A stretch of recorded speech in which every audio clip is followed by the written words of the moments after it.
All right. So, my German boys in the Discord wanted me to say something in German. Now, my German's, it's not perfecto, but I'm gonna try my best. I think it goes, es ist Training Mittwoch. I said that right? Das Trainingsmittwoch. That did not sound like what I said. Did it? What's going on with y'all, big dog? And it is an amazing day for Yu-Gi-Oh!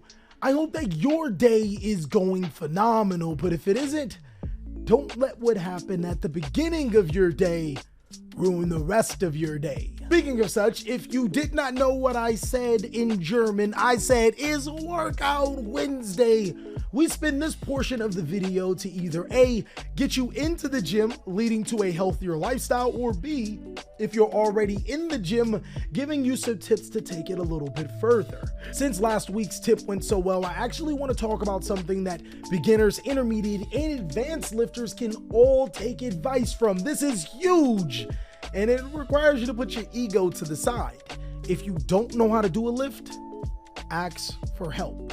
The last thing that a true lifter would want you to do is to get injured doing a particular lift wrong or doing a lift that requires another person just to make sure you don't fail and you're in one of those crazy compilations of bench videos where you almost die.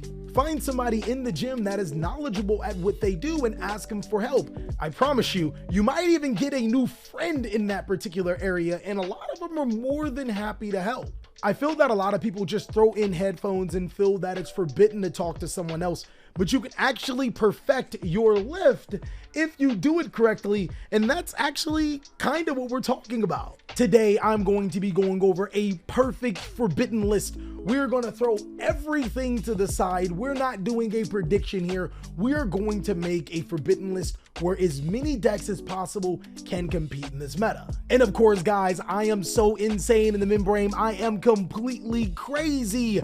We're going to have a tournament with this forbidden list. If you want to join, make sure to join my Discord and follow all the rules. That'll get you in there. So let's start cooking with this forbidden list. So one thing that I did learn from past perfect forbidden list is actually two things. Cards like Thunder Dragon Colossus, while fairly splashable, doesn't necessarily mean anything in a perfect forbidden list. Yes, I know, it's a powerful card, it does things, but even in Master Duel, the card's kind of not good. Another thing that I've learned from the past perfect forbidden list is that Masterpiece, the true Draco Slaying King, is literally the opposite of Thunder Dragon Colossus. That card needs to stay banned. In essence, it should stay in masterpieces. Now with that out of the way, we can start talking about the cards that need to be banned in this perfect forbidden list. And if you guys want to follow along, post down below in the comment section what would be your perfect forbidden list. So banned. Of course, just like in my prediction list, I am going to ban Predaplant Vert Anaconda. It would only make sense to ban Predaplant Vert Anaconda in this list because I want to make as many decks as powerful as possible. That means I have to get rid of generic Yu-Gi-Oh cards that every single one of the powerful decks will splash into. Please, tell me, do you really want to see all these powerful decks make Predaplant Vert Anaconda? Yeah, that didn't sound fun at all. Let's go ahead and get rid of Predaplant Vert Anaconda. This card is completely busted. It would only make the format who can make Predaplant Vert Anaconda the best. Another card that I'm actually going to ban, because normally I don't ban a lot of cards in this perfect forbidden list, but I genuinely feel that my brain is too small and your brain is too big, so I gotta think a little bit ahead. I'm actually going to ban Lyrilusk Assembled Nightingale. And I know what you're thinking. Cali, what are you doing? You killed another deck. Lyrilusk, don't play that card. The banning of Lyrilusk Assembled Nightingale is strictly because this card is an FTK waiting to happen. We've already seen how this card was abused and got so many other cards like Giant Neptune and the other Starving Venom Fusion, I think it's Starving Venomy banned. So yeah, we're gonna go ahead and ban this card preemptively, especially since I'm bringing a card off the list to make this card consistently easy to get into. Moving away from banned, we are going to be moving to limited, and I'm still going to be following the same formula as my prediction list. I am still going to limit Water Enchantress of the Temple. Water Enchantress of the Temple. Water Enchantress of the Temple. God, I have no idea what I'm saying here. But Water Enchantress of the Temple definitely needs to be limited because, again, it's the same reason why we're banning Predaplant and Anaconda. Do you really want every single one of these strategies to just play the adventure token engine? Let's go ahead and nip this in the bud before it gets really dangerous with all of these competitive decks running around. Another limited card is going to be a card that everyone loves. Free my boy Colossus, as Thunder Dragon Colossus is coming off in this Perfect Forbidden list 2-1. I have to say, while this card is strongly powerful and definitely helps decks like Thunder Dragon, as well as decks that can abuse Nemesis Corridor, it's been fairly underwhelming in our last Forbidden list and even in Master Duel. Regardless, I think that this is a very nice boost for the Thunder Dragon strategy in order to allow them to come back into competitive relevancy. Moving forward, another card that we are going to take off of ban and on to limited is going to be a card of great magnitude. Pendulum players rejoice, as not only will you have Beyond the Pendulum in this Perfect Forbidden list, you'll even have Heavy Metal Foes Electromite. Now you guys can get hand trapped to oblivion this time, right? Heavy Metal Foes Electromite was banned not because of its power, but because Konami didn't want you to splash a billion Pendulum engines inside of a deck and call it Pendulum. We're going to go ahead and undo that because Heavy Metal Foes Electromite is not necessarily a terribly powerful card, but even more importantly, we don't care what Konami thinks here. We trying to make this perfect. And another big middle finger to Konami is that we're going to further support the Pendulum strategy by bringing Performa Pow Monkey Board off of the Forbidden list to limited. Boy! This not only gives Heavy Metal Foes Electromite a Pendulum card that it has never messed with, but it also gives Performa Pow players with the new Dimension 4 set another card, one of their best cards to be able to use. If you genuinely love combo decks, then rejoice. Danglong, the first Yang Zing, is also coming to limited in this Perfect Forbidden list. The reason why this particular card was banned was because Dino decks made too big combos. Now, nobody cares about big combos. And the more you think about it, you have to play quite the few bricks to make Danglong really good. Yeah, let's go ahead and bring this off the Forbidden list and see what happens. I'm not gonna lie, I'm slightly chaotic for bringing this card off the Forbidden list, but you guys should know me by now. We throw cards off the Forbidden list in this Perfect Forbidden list to see how it works out in the tournament, and a lot of times it comes back underwhelming. Moving forward to semi-limited, this card was limited in our last Perfect Forbidden list, so we're going to go through a little bit of natural progression.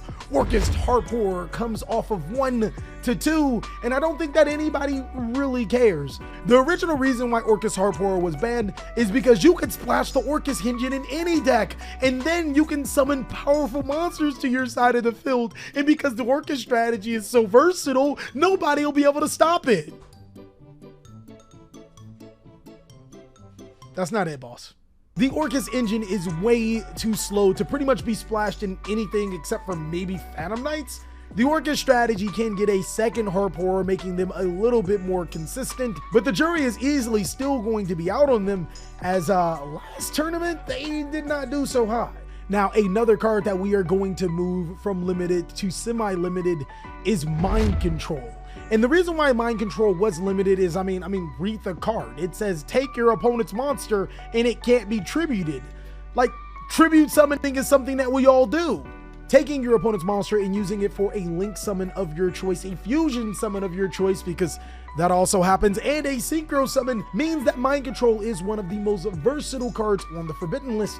But I do like Mind Control because it does allow going second players to have a better chance at breaking boards. Mind Control feels like it's in the same class of cards like Forbidden Droplet and Dark Ruler No More, a card that's only really good and has its value in the later stages of the game and going second, meaning that if you're a going first player that loves to go first, you can't take full advantage of this card. Next, another card to help balance the field of going second versus going first is easily Dino Wrestler Pankratops. Now, I'm not gonna lie, about 4 years ago when Pankratops came out, this card was ridiculous. Now, it's a fairly solid, good Yu-Gi-Oh card that rewards a player for going second.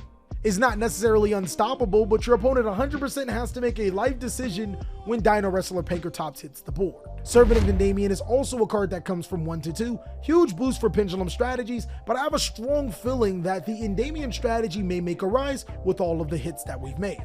And while I would genuinely love to sit here and bore you with the unlimited cards, because we did unlimit quite the bit of cards, I'm actually going to just go over the cards that are extremely important. We're going to bring back Pot of Desires from 1 to 3, because it never really made sense to ever put Pot of Desires to 1. Seriously, Konami, you on drugs? Pot of Desires is a bad card to most glue eaters. Why are we even putting this at 1? Instant Fusion is going to come off the Forbidden List to 3. This helps so many strategies in Yu-Gi-Oh! And I'm extremely excited to see how Instant Fusion is either going to make me feel like a really, really dumb person or an incredible genius, an entrepreneur, someone that has seen the format for what it is. TheCaliEffect.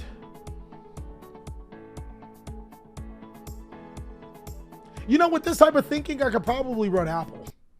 Now, I would say that these cards matter, and there's probably going to be more cards added to the Unlimited section, but there's Dynamite, the True Draco Fighter, Solomon Great Gazelle, Speedroid Terratop, Solomon Great Circle, Beatrice Lady of the Eternal, Scapegoat, Trickstar Lightscage, Spellbook of Judgment, Astrograph Sorcerer, and a host of other cards, but genuinely, they haven't done anything in the last Perfect Forbidden List, and they ain't gonna do nothing now.